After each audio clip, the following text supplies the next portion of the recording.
Saudações rubro-negras! Meu nome é Edivan Júnior e este é o Flanálise de Flamengo 1, Atlético Goianiense também 1.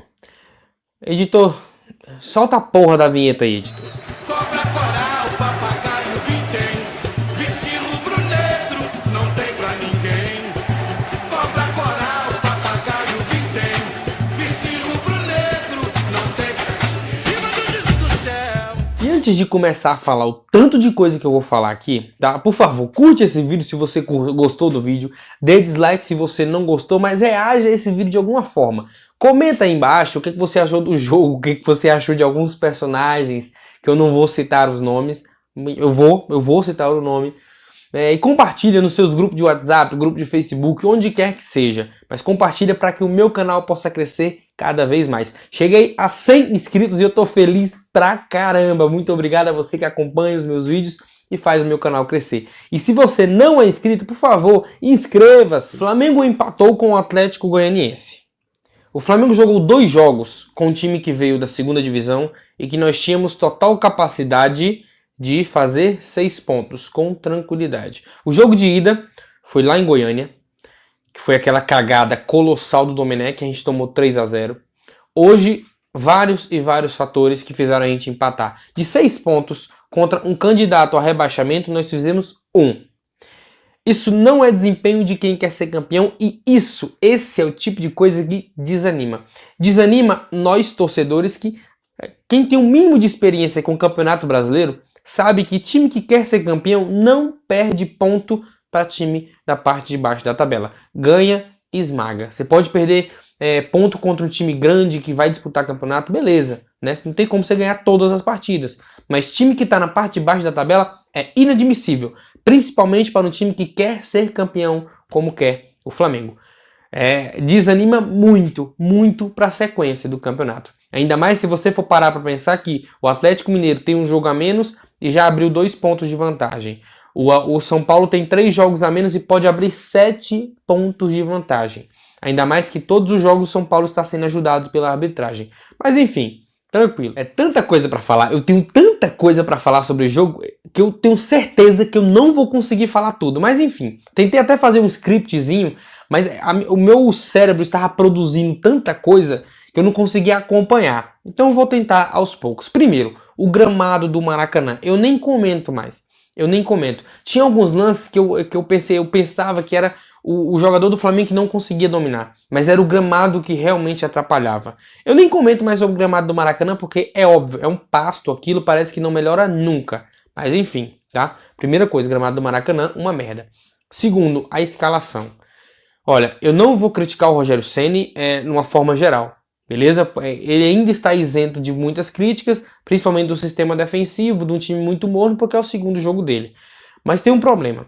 Quando você, por livre e espontânea vontade, treinador do Flamengo ou treinador de qualquer time, continua colocando de titular um zagueiro como o Gustavo Henrique, que nos últimos 5 jogos falhou grotescamente nos 5, causando um impacto no resultado. Não é um erro bobo aqui, outro ali. É erro no resultado. Ele causou impacto negativo para o Flamengo no resultado. Beleza, tranquilo. Você começa a perder confiança se você coloca esses caras. Léo Pereira. O Léo Pereira nunca fez uma grande partida pelo Flamengo. E para piorar a situação dele, nós temos o Natan, que cresceu absurdamente. Hoje o Natan é titular ao lado do Rodrigo Caio, que eu acho que vai... Daqui a pouco ele se forma em medicina de tanto tempo que ele está passando no departamento médico. Mas tá bom, a zaga é Natan e Rodrigo Caio, isso não tem dúvida para ninguém. Quando você escala de titular Gustavo Henrique e Léo Pereira, a zaga que a torcida do Flamengo já não tem confiança, os jogadores já não têm confiança, você chama para si uma responsabilidade que não é sua. Não é sua. Então você recebe crítica que neste momento não seria bom recebê-las. E para terminar com chave de ouro, você continua escalando a merda interminável do René.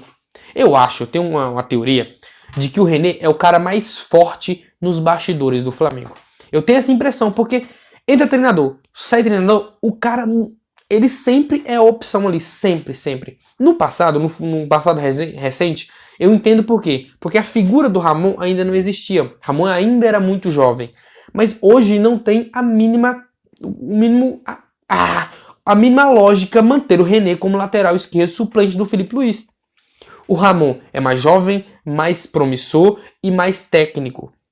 Ou seja, ele pode oferecer para o Flamengo técnica e financeiramente o que o René não oferece. O Ramon, quanto mais ele vai crescendo, o Flamengo ainda pode lucrar futuramente com uma possível venda. O René, não. Ele é no máximo um jogador ok. No máximo. O Ramon não. Promissor. Muito, muito, muito, muito melhor que o René. Ou seja, Gustavo Henrique, Léo Pereira e René, você chama para si uma responsabilidade que não é sua. E o Rogério Ceni vai ser criticado por isso, de forma gratuita. E o pior ainda é que é uma crítica que vai sofrer uma pressão no começo de um trabalho, que não é bom. Tranquilo. Beleza, aí já foi desandando a merda. O Hugo não tem o que falar. O Hugo hoje é o segundo, apesar da falha grotesca contra o São Paulo, que eu já falei no vídeo passado. O Hugo hoje é o segundo goleiro do Flamengo. O Diego Alves aparentemente se machucou. Eu acho que tem alguma coisa a ver com a renovação. Mas enfim, é o Hugo, não tinha o que falar. O Mateuzinho não me agrada, mas também não tem o que fazer. É o Isla ali, na ausência do Isla, é o Mateuzinho. Já provou inúmeras vezes que é muito melhor que o João Lucas. Isso não é muito mérito, porque o João Lucas é horroroso. Mas enfim, é o Mateuzinho, não tem pra onde correr. Na volância, tá? Na volância, é o termo horroroso, né? Arão e Gerson. Beleza, tá? A gente pode entender o Arão. Eu ainda prefiro o Thiago Maia como volante. Daqui a pouco eu vou falar sobre o Thiago Maia. Mas enfim, eu ainda prefiro o Thiago Maia e Gerson. Essa dupla de volante, que pra mim é maravilhoso. É os dois e não muda. Mas você pode entender num jogo ou outro a entrada do Arão. Tranquilo. Aí você sobe um pouquinho mais o meio campo. Vitinho, na ausência do Everton e da Arrascaeta, é o Vitinho. Jogou muito bem. E mais um adendo. Hoje o Vitinho foi mais uma vez o melhor jogador do Flamengo e merecia a vitória pelo Vitinho. O Flamengo merecia a vitória pelo que jogou o Vitinho. Foi o que mais criou, foi o que mais buscou, foi o que mais fez. O Flamengo foi mais uma boa partida do Vitinho. Uma pena que o time não soube aproveitar. Tá? Agora, o Rogério Ceni me veio com o Thiago Maia na ponta direita. Qual é a lógica de você entrar com o Thiago Maia na ponta direita? Ele não é rápido, ele não é driblador, ele não cruza bem, ele não é um finalizador.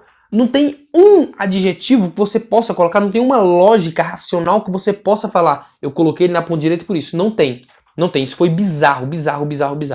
Tanto que, agora e na frente o Bruno Henrique e o Gabigol, é meio óbvio, né? O Bruno Henrique, apesar do gol, foi uma partida bizarra de ruim. Muito ruim. No segundo tempo, acho que ele pegou na bola uma vez e o Gabigol completamente sumido. O Gabigol dá um desconto que está voltando, né, de lesão. O Bruno Henrique não. Apesar do gol, foi horroroso. Tá, da escalação, vamos para o primeiro tempo. Não tenho muita coisa para falar do primeiro tempo porque não aconteceu nada.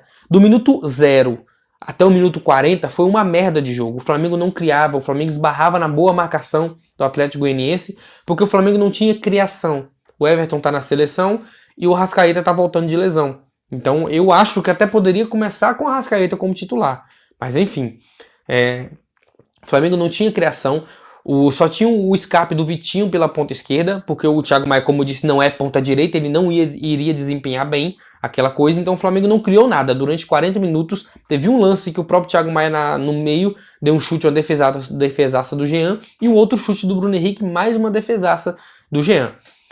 E aí vem um lance completamente não natural, um jogador do Atlético Goianiense tocou errado no meio, e aí um lance do Thiago Maia, beleza, eu vou dar meu braço a torcer. Eu gosto muito do Thiago Maia, acho que o Flamengo é obrigatório comprar ele nos últimos vídeos aí, desde o começo do canal, eu falo muito bem do Thiago Maia, sempre eu pedi de titular. Mas beleza, daqui a pouco eu vou focar de fato no Thiago Maia. Mas agora, uma assistência absurda para o Bruno Henrique. Ele deu um passe e cortou a zaga do Atlético no meio. Foi lindo, o passe do Thiago Maia para o gol do Bruno Henrique foi um absurdo, uma pornografia. Muito bem feito. O Bruno Henrique, na sua melhor característica, que é velocidade e chute, ganhou na velocidade, chutou cruzado, gol do Flamengo. Não merecíamos o gol, pelo primeiro tempo horroroso, mas fez. 1-0, foi para o intervalo ganhando, tranquilo. E aí você pensa, poxa, não tem como piorar. Piorou. E piorou muito. Flamengo voltou do segundo tempo pior, um time muito insolente, cansado, preguiçoso, sem vontade alguma de ganhar. Como se aquele jogo não valesse nada. Gente, se o Flamengo ganha, cola no Galo e ganha confiança para quarta-feira contra o São Paulo.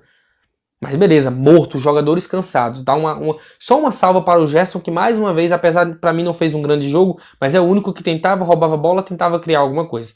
Mas enfim, tá, voltou pro segundo tempo, o time não criava absolutamente nada. O Atlético foi crescendo na partida. O Atlético Goianiense estava fazendo marcação-pressão no Flamengo. E o Flamengo não conseguia sair jogando. O Flamengo, nos primeiros 15 minutos do segundo tempo, o Flamengo deu a bola pro Atlético. Não jogou nada, absolutamente nada.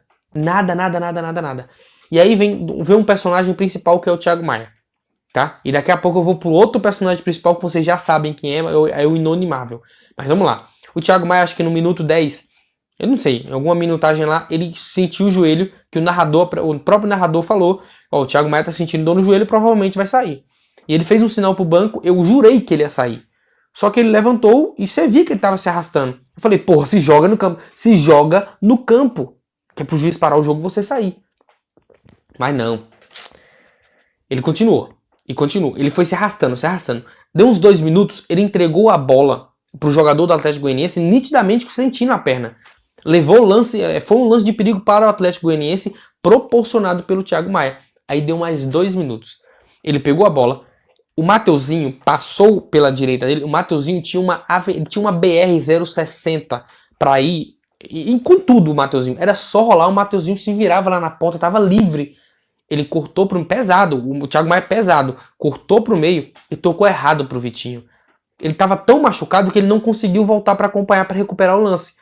E nesse toque errado, o Atlético Goianiense surgiu um contra-ataque e meteu o gol. Culpa total do Thiago Maia. E sabe o que me deixou mais puto? É que enquanto mostrava os jogadores do Atlético Goianiense comemorando, mostrou o Thiago Maia. Onde é que o desgraçado tava? Filha da puta. Tava no chão, sentindo dor, pedindo substituição.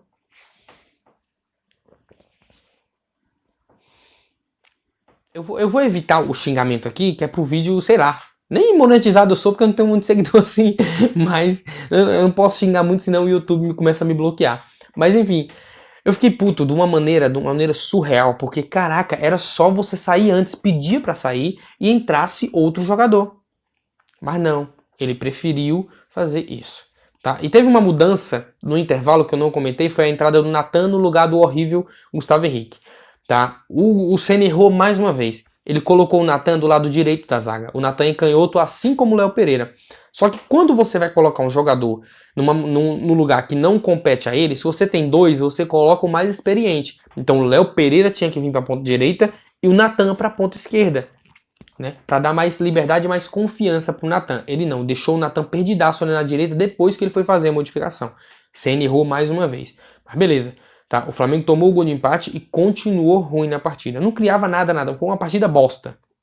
Thiago Maia saiu, entrou o Michael, que mais uma vez não mudou absolutamente nada na partida.